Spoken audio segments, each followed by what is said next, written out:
Bonjour bien-aimés dans le Seigneur, j'espère que vous avez passé un bon week-end. Nous sommes arrivés lundi matin et nous voulons continuer les enseignements sur le livre de Actes des Apôtres. Nous lisons donc Actes chapitre 16 à partir du verset 21 normalement, mais pour mieux comprendre, nous voulons reprendre le verset 20. Ils les présentèrent aux prêteurs en disant « Ces hommes troublent notre ville, ce sont des Juifs qui annoncent des coutumes qui ne nous est permis ni de recevoir ni de suivre. À nous qui sommes romains, la foule se souleva aussi contre eux, et les prêteurs ayant fait arracher leurs vêtements ordonnèrent qu'on les bâtît de verges. Après qu'on les eut chargés de coups, ils les jetèrent en prison, en recommandant au geôlier de les garder sûrement. Le geôlier ayant reçu cet ordre, les jeta dans la prison intérieure et leur mit les 7 aux pieds. Vers le milieu de la nuit, Paul et Silas priaient et chantaient les louanges de Dieu. Et les prisonniers les entendaient. Tout d'un coup, il se mit un grand tremblement de terre, en sorte que les fondements de la prison furent ébranlés. Au même instant, toutes les portes s'ouvrirent et les liens de tous les prisonniers furent rompus. Le geôlier se leva et lorsqu'il vit les portes de la prison ouvertes, il tira son épée et alla se tuer, pensant que les prisonniers s'étaient enfuis. Mais Paul s'écria d'une voix forte « Ne te fais point de mal. Nous sommes tous ici. » Alors le geôlier ayant demandé de la lumière entra précipitamment et se jetant tout troublant aux pieds de Paul et Silas. Il les fit sortir et dit « Seigneur, que faut-il que je fasse pour être sauvé ?» Paul et Silas répondirent « Crois au Seigneur Jésus-Christ et tu seras sauvé, toi et ta famille. » Ils lui annoncèrent la parole du Seigneur ainsi qu'à tous ceux qui étaient dans sa maison. Il les prit avec lui à cette heure même de la nuit. Il lava leurs plaies et aussitôt il fut baptisé, lui et tous les siens. Les ayant conduits dans son logement, il leur servait à manger et se réjouit avec toute sa famille de ce qu'il avait cru en Dieu.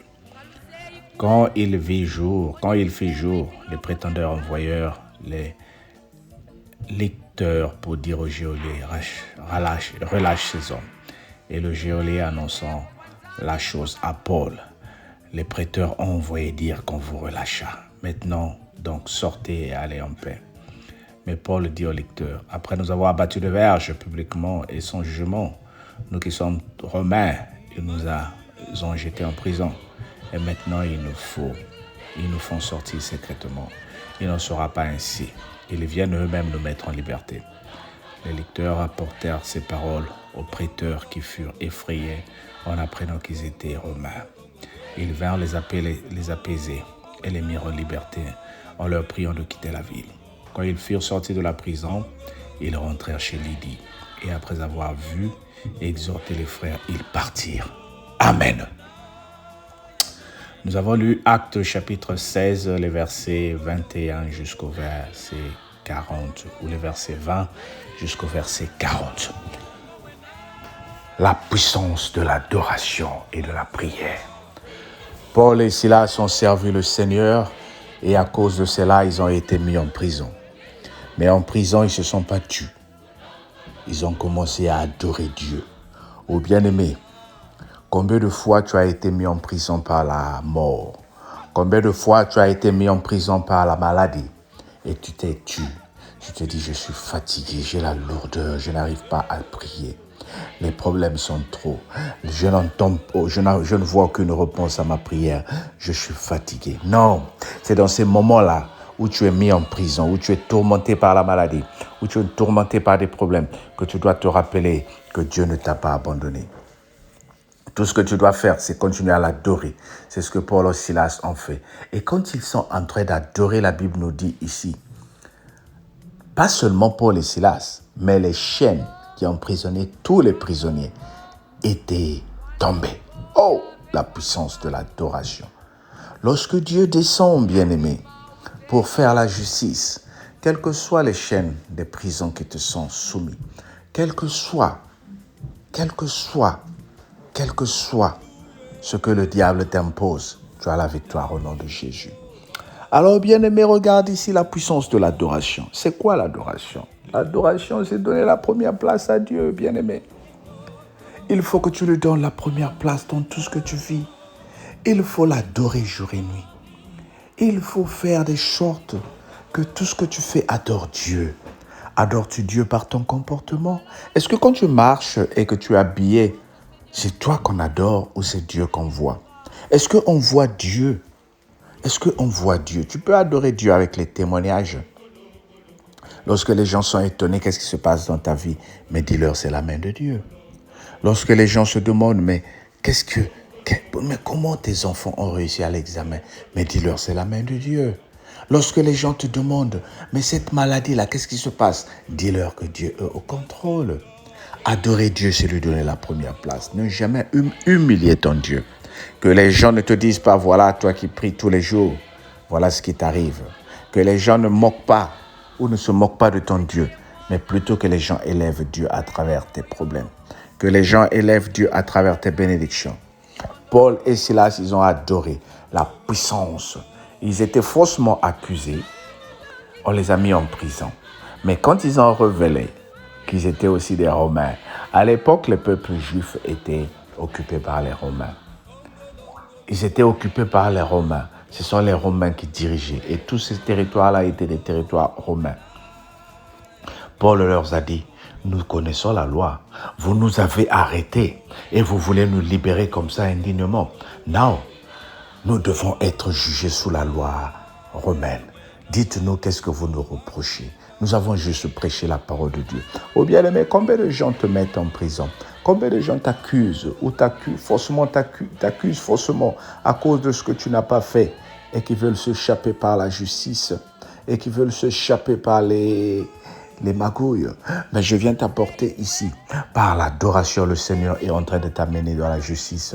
Par l'adoration, le Seigneur est en train de te donner la victoire. Je suis en train de voir, je suis en train de croire que le Seigneur est en train d'ouvrir les portes des prisons d'une personne. Je suis en train de voir que le Seigneur est en train d'ouvrir les portes d'une personne qui était malade pendant longtemps. Je suis en train de voir que le Seigneur est en train de te guérir. Je suis en train de voir que le Seigneur va en train d'ouvrir les portes de la bénédiction pour une femme qui attend d'être maman.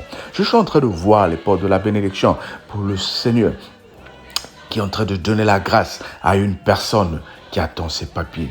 Il faut adorer Dieu. Continue à adorer Dieu. Continue à l'adorer, continue à le glorifier.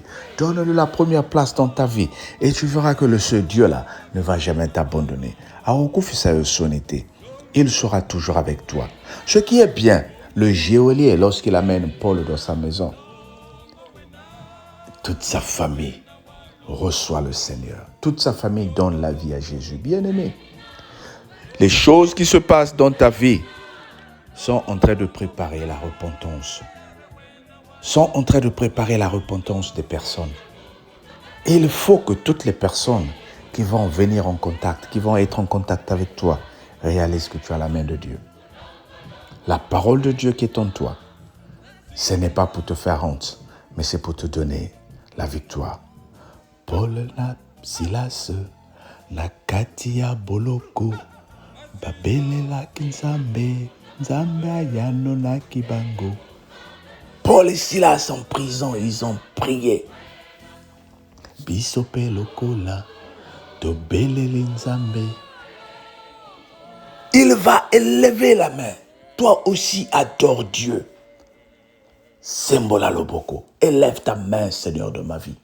Je suis en train de t'adorer pour que tu élèves la main. Cette maladie-là qui est en train de me menacer, Seigneur. Cette maladie qui est en train de me menacer, je suis en train de parler à cette maladie. Commence à libérer mon corps au nom de Jésus. Ce problème qui est en train de me menacer, je suis en train de parler à ce problème. Commence à libérer mon corps au nom de Jésus. Ce problème qui est en train de rentrer dans ma vie, je suis en train de libérer. Je suis en train de déclarer au nom de Jésus, la puissance de l'adoration est rentrée en moi. Je suis en train d'adorer. Je suis en train de déclarer que ma vie ne sera plus la même. Ces blocages-là, ces limitations. Oh là, j'ai en train de m'embrouiller pour dire c'est trop tard. Je ne peux que chercher d'autres solutions. Non, la première solution que le Seigneur m'a proposée, c'est celle-là que je vais suivre. C'est à celle-là que je vais obéir. Dieu, tu es bon. Dieu, tu es merveilleux. Donne-nous la victoire au nom de Jésus. Épargne-nous, Seigneur. Épargne-nous, Seigneur. Épargne-nous, Seigneur. Merci pour tout ce que tu vas faire. Merci pour la victoire. Je te prie pour une personne qui est dans les problèmes. Je te prie pour une personne qui est fatiguée, Seigneur.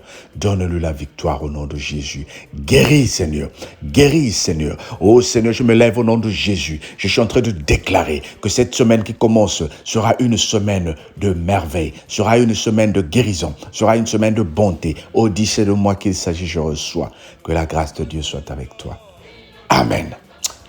Mais tu connais ce qu'il faut faire. Partage la parole de Dieu et donne à une personne la grâce de s'abonner au nom de Jésus. Amen. On se dit à demain, mardi. Bye bye.